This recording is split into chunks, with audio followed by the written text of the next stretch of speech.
बाई इथं नीलची मम्मी त्याची नखं कापत आहे बसून. एवढं मेहनत करून नील एकदम मस्तपैकी सोफ्यावर बसलाय बघा.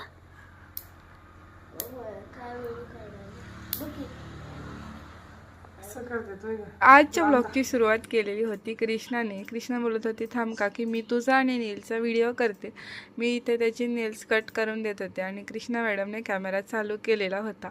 तर म्हटली चल माझा थोडासा डान्स देखील दाखवते. तिचा ॲन्युअल डे जवळ आलेला आहे म्हणून ती तिचा डान्स देखील करून देत होती. मग म्हटलं चल आता मी तुझ्या पुण्या बांधून देते. आणि तिला पुण्या बांधायला बिलकुल आवडत नाही कारण तिला त्रास होतो, तिचे केस लसतात म्हणून पुण्या बांधून दिला. मुलं स्कूलला गेली आणि काल मी जी शॉपिंग केलेली होती तर चला तुम्हाला दाखवते. तर बारशासाठी मी जाणार आहे, त्यासाठी मी हा फ्रॉक आणलेला होता.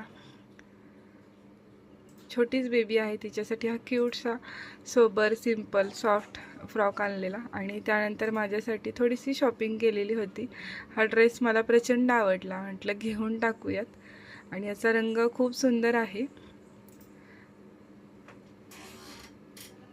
त्यानंतर उद्या आम्हाला गारवा देखील न्यायचा होता म्हणून इथं मी आंबील बनवण्यासाठी ताकामध्ये ज्वारीचं पीठ घालून घेते आहे.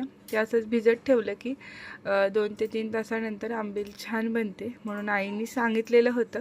म्हणून इथं आंबील भिजत घातली आणि मूग देखील भिजत घातले.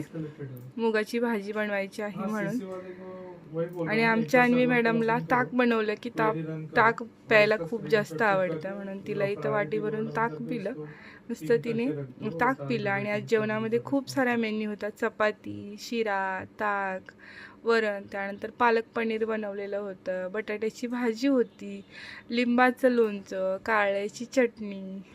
तर या सगळेजण जेवायला. त्यानंतर इव्हिनिंगच्या वेळेला उद्याची तयारी चाललेली. इथे अन्वीचं चाललेलं होतं मला नेलपेंट लावून दे म्हणून तिला थोडंसं नेलपेंट लावून देत होते. आणि मग आईना देखील नेलपेंट लावायचं होतं, मग इथं ताई लावून देत होत्या. तर असं होतं आपला आजचा छोटासा मिनी व्लॉग. चला भेटूत पुढच्या व्लॉगमध्ये. बाय.